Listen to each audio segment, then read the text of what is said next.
नमस्कार, ANM news में आपका स्वागत है और मैं अभिजीत नंदी मजुमदार आपके सामने आपके साथ एक ऐसे इंसान को लेकर बैठे हुए हैं जो पूरा कलकत्ता में आवाजाही गाड़ियों की आवाजाही पर नजर रखता है। जी हाँ, आपने सही समझा है, कलकत्ता पुलिस का होनहार deputy commissioner of police traffic Jagannath Srikanth Rao.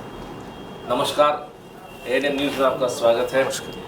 सबसे पहले जो मैं सवाल पूछना चाहूँगा, आपसे जानना चाहूँगा कि दुर्गा पूजा के दौरान जो सैकड़ों संख्या में लोग कलकत्ता शहर में आते, उस दौरान जो ट्रैफिक की आवाजाही थी काफ़ी स्मूथ बताया जा रहा है।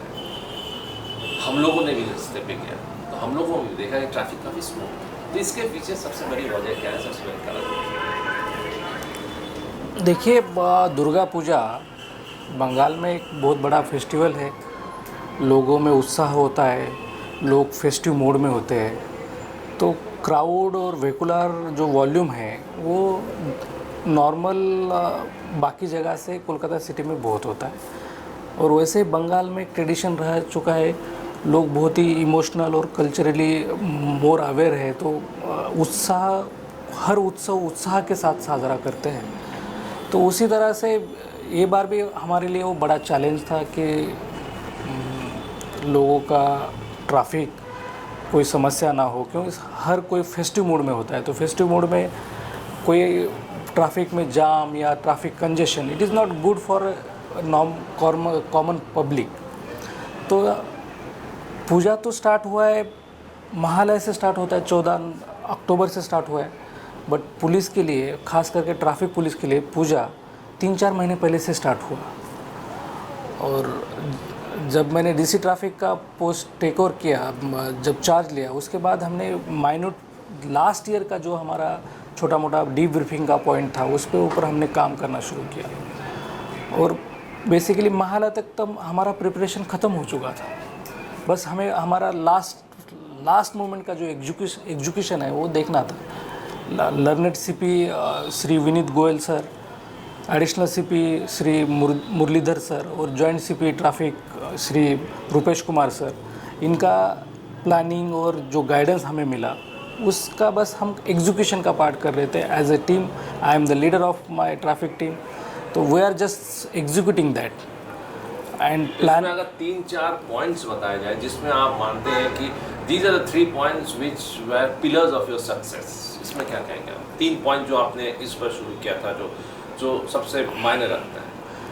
सबसे पहले हमने इंश्योर किया कि फर्स्ट बात बोलेंगे तो जो कैरेज वे है, जो रोड है हमारा, रोड्स के ऊपर कोई भी ऑब्स्ट्रक्शन ना हो, ये इसकी खबरदारी हमने ली। उसके बाद जो बाद में मैनुअल ऑब्स्ट्रक्शन बोल सकते हैं, या जो बोलते हैं जो लोग पार्क करके गाड़ी छोड़ के चले जाते, तो हम नो पार्किंग के ऊपर हमने बहुत काम किया। और थर्ड जो है, जो क्राउड सर्कुलेशन है, इसमें मैं मेंशन करना चाहता हूँ joint CP headquarter Shri Santosh Pandey sir, उनके टीम ने भी बहुत क्राउड सर्कुलेशन के ऊपर बहुत अच्छा काम किया है। तो ये जो कोऑर्डिनेटेड एफर्ट्स रहा हमारा, इस वजह से मुझे लगता है कि इस बार के ट्रैफिक स्मूथ थी। आप कह रहे हैं कि गार्ड रेल से चैनलाइज करना क्राउड को और गाड़ियों की चैनलाइज करना, ये आपको एक बहुत बड़ा सक्सेस दिया है। हाँ, वो तो मतलब हर साल सर्कुलेशन करते हैं, बट सर्कुलेशन का माइन्यूट चीज़ हमने इस बार वर्कआउट किया था। कहीं पे बैरिकेडिंग कहीं पे मतलब इनकम्प्लीट ना रहे, या चैनलाइजिंग हमारा कहीं पे इनकम्प्लीट ना रहे, हमने ये माइन्यूटली वर्क किया और वेल इन एडवांस हम प्लेस कर पाए। तो इस वजह से मुझे लगता है इस बार जो ट्रैफिक स्मूथ जो आप फील कर रहे हैं, तो वो स्मूथ हुआ होगा। तो जाहिर सी बात है, इसमें एक सवाल आता है कि न्यू मार्केट एरिया जो ना सिर्फ कलकत्ता, ना सिर्फ बंगाल, पूरा पूर्व भारत की एक बहुत बड़ा केंद्र है, बाजार केंद्र है। और विदेश से भी लोग आते हैं, सैलानी आते हैं यहाँ पर, बांग्लादेश से लोग आते हैं जो मार्केटिंग करने आते हैं न्यू मार्केट में। तो ये न्यू मार्केट एरिया और न्यू मार्केट के आसपास हॉकर की आवाजाही भी बहुत बढ़ गए हैं। उसके चलते जो आपका ट्रैफिक पर एक कोई असर पड़ा है, और पड़ने से बाद आपने उसको किस तरह से, क्या आपने आइडिया निकाला कि उसको आप सही ढंग से ट्रैफिक को? देखिए, न्यू मार्केट जो आप एरिया बोल रहे हैं, वो इसमें कंजेशन मोटा मोटी आप देखिए जब कब रहता है कि प्री पूजा के समय मार्केटिंग, प्री पूजा मार्केटिंग जो बोलते हैं, तो प्री पूजा मार्केटिंग के लिए भी हमने बहुत प्लान किया था इनिशियली। एंड जिस जगह के आप नाम बोल रहे हो उसको डोरिना क्रॉसिंग बोलते हैं नॉर्मली। एंड वहाँ पे क्या है कि हर समय मतलब crowd, vehicle and even the buyers and sellers, इनका जो प्रेशर है वो हर समय रहता है। तो इस बार हमने वो सर्कुलेशन जो कैरेज वे, मैंने आपको पहले ही बोला कि हमारा फर्स्ट प्रायोरिटी था कि कैरेज वे कहीं पे ऑब्स्ट्रक्ट ना हो। तो मेरे जो सबऑर्डिनेट ऑफिसर्स है और मेरे जो कलीग्स है उन्होंने बहुत एफर्ट्स लिया और ये जो न्यू मार्केट का एरिया का है उसका सर्कुलेशन ठीक किया। उस वजह से क्या हुआ कि देखिए it is a chain reaction से चेन है कि मतलब आपका कैरेज वे ऑब्स्ट्रक्ट होता है तो लोगों का मूवमेंट या क्राउड का मूवमेंट ऑब्स्ट्रक्ट होता है तो कंजेशन बढ़ता जाएगा। तो हमने ट्राई किया है कि इनिशियली जब क्राउड आना स्टार्ट करेगा उसी समय से हमने प्रिकॉशनरी मेजर्स लेना शुरू किया। तो इससे क्या है कि क्राउड सर्कुलेट भी होता रहा, किसी को परेशानी भी नहीं हुई और हमारा कैरेज वे भी ठीक रहा और ट्रैफिक भी ठीक रहा। जी बिल्कुल। साथ साथ आज के तारीख में जब आप कलकत्ता शहर की ट्रैफिक की मैप देखें तो एक है पॉइंट है माँ फ्लाईओवर और एजेसी पोस्ट रोड फ्लाईओवर। तो इसमें हमेशा देखा जाता है कि कोई गाड़ी खराब हो जाता है, उसमें काफ़ी लंबा ट्रैफिक जम हो जाता है। तो इसका आपने कोई हल निकालने की कोशिश कर रहे हैं या कोई इसमें कोई आगे जाके कोई सोच विचार है इस पर? देखिए मैं आपको एक चीज़ बताना चाहता हूँ कि कोलकाता इंडिया का एक one of the 4 metropolitan cities में सबसे बड़ा शहर है और बहुत पुराना भी है। और it is a mix of मतलब बोथ कि ट्रेडिशनली मतलब जो पुराना सिटी था वो मिक्स है और जो रिसेंट मॉडर्न डेवलपमेंट हुए उसका भी मिक्स है। एंड एज यू नो कि 1911 तक तो it was the capital city of India. तो आप समझ ही सकते हैं कि ये सिटी का मतलब वो प्लान तरीके से जो डेवलपमेंट कभी हुआ नहीं है, जो मतलब हम बोलते हैं। तो सिटी ग्रो करती रही है। सेकंड चीज़ ये है कि सिटी है रिवर का कोर्स फॉलो करती है। एंड रिवर का कोर्स इज़ नॉट, आप समझ ही सकते हैं कि रिवर्स का कोर्स कैसा होता है। तो इट इज़ मतलब नॉट वेल डिफाइंड, तो उसी तरह फॉलो करती है। तो माँ फ्लाईओवर और जो एजीसी फ्लाईओवर जो है उसी का कंस्ट्रक्शन या हिस्ट्री के ऊपर भी आप चले जाएंगे तो आपको समझ में आएगा कि उसका कंस्ट्रक्शन भी इन द फेज में हुआ है। And it has some limited capacity. तो मैं वही मुद्दे पे आना चाहता हूँ कि जितने भी मेट्रोपॉलिटन सिटीज़ है बड़ी हमारे इंडिया में, सबसे cum road space that is less than 6 to 7% वो कोलकाता का है और उसी में हमें सर्कुलेशन मैनेज करना है। आप देखिए माँ फ्लाईओवर का अल्टरनेटिव्स है, मतलब अ पर्सन कैन अवॉइड अ माँ flyover and take the other road, that is Park Street, and go to the offices. But I think there is some mental blockade or something in the minds, and we have tried our best. मतलब at social media also, at the Maa flyover also, we have placed the signage board to avail the Park Street so that we can minimize result. मतलब we are finding some result, but still there are 2-3 issues that breakdown of vehicles on the Maa flyover is a bigger issue because the stretch is very long and at any time the vehicle can be break down. But we are trying to convince the people to take the shorter route, that is the Park Street route from 7 point. तो one way रहता है कभी कभार तो उसमें, But basically the Maa flyover and AGC you will find the traffic at the office time only. Apart from the office and peak hours, you will not find a very big volume at the Maa flyover. And I just want to decrease it by if people avail the 7 point and Park Street to go for the BBT bar. आपका appeal ये है कि सुबह आप जब वहाँ रहे हो घर से, तो instead of coming all the way to Maa and AJC Bose flyover, you take the Maa flyover and then come to Park Street and take Park Street. It is free basically. I think there is some misconception about the traffic signals. There are many signals in the Park Street. Maybe the misconception of the normal public. But I think that is not an issue, because I think the Maya flyover, the distance is 7 kilometer and above. And if you avail from 7 point to Park Street, it is hardly 4.5 or more than 5 kilometer. मतलब you are saving 3 to 4 kilometers, and there are signals, but the signals not a issue. इतना ज़्यादा उतना time लगने का कोई सवाल नहीं। कोई सवाल तो मास फ्लाईओवर का एक ही नतीजा है कि आप when you are coming from this side you avail Park Street, and when you are going to South Lake also during peak hours you take Park Street to take the Ma flyover instead of going through the AJC flyover. Yes. That will decongest a lot on the flyover. Lot specifically, I may say the two-wheelers and small vehicles may avail the Park Street.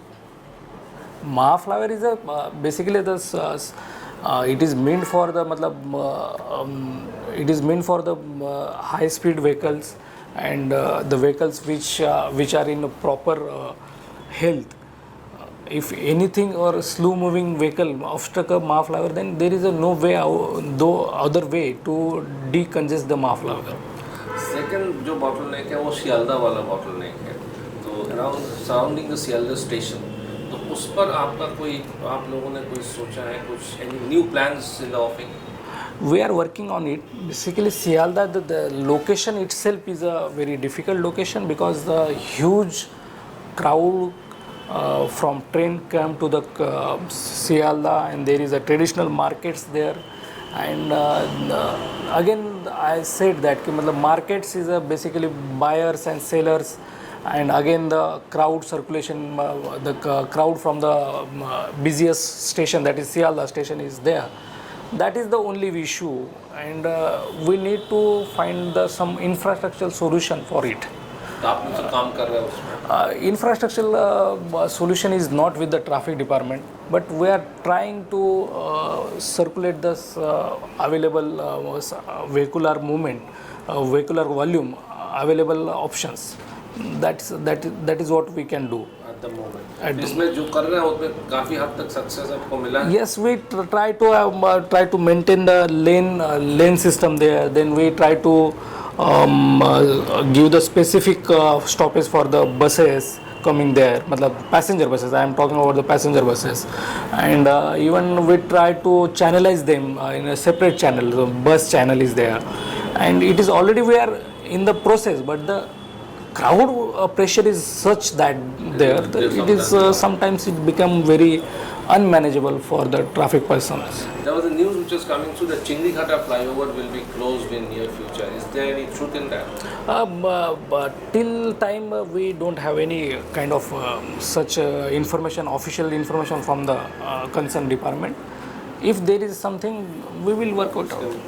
We are ready for any kind of exigency, and Kolkata Traffic Police is ready for doing anything to make this traffic experience smoother for the public. इसमें ये मैं जानना चाहूँगा कि इसमें जो sound pollution, जो horn, air horn जो बोला जाता है, और एयर पोल्यूशन जो गाड़ियों से कार्बन मोनोऑक्साइड, इस मामले में ट्रैफिक पुलिस का क्या रवैया है? आपने कुछ इस मामले में सोचा है या कुछ किया है अभी? नहीं, इसमें नया सोचने की कोई बात नहीं है. ऑलरेडी हमारे पास एंटी पोल्यूशन सेल जो ट्रैफिक डिपार्टमेंट में है, which is very unique feature for the all other traffic department.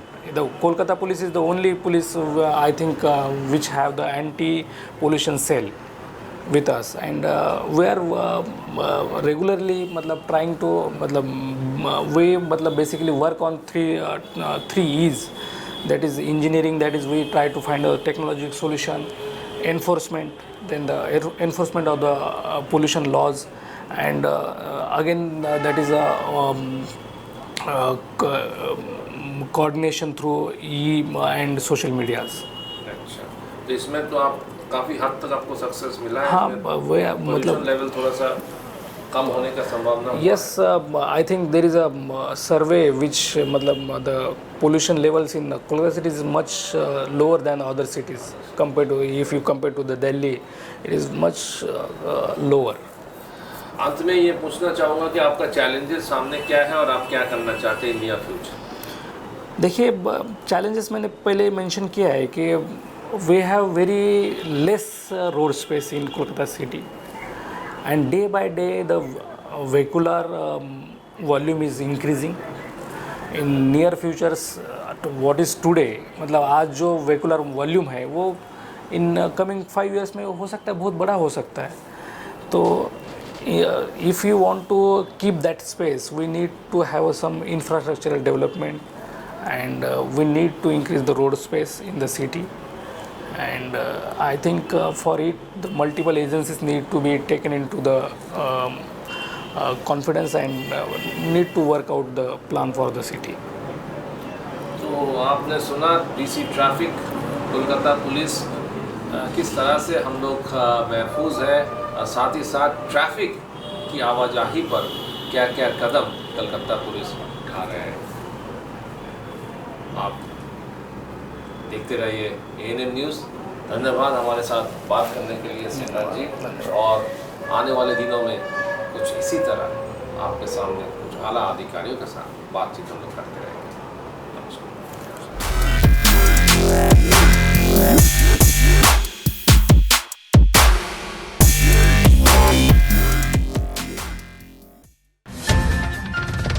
और खबरों के लिए सब्सक्राइब कीजिए एएनएम न्यूज़, बेल आइकन दबाकर रहिए सबसे आगे।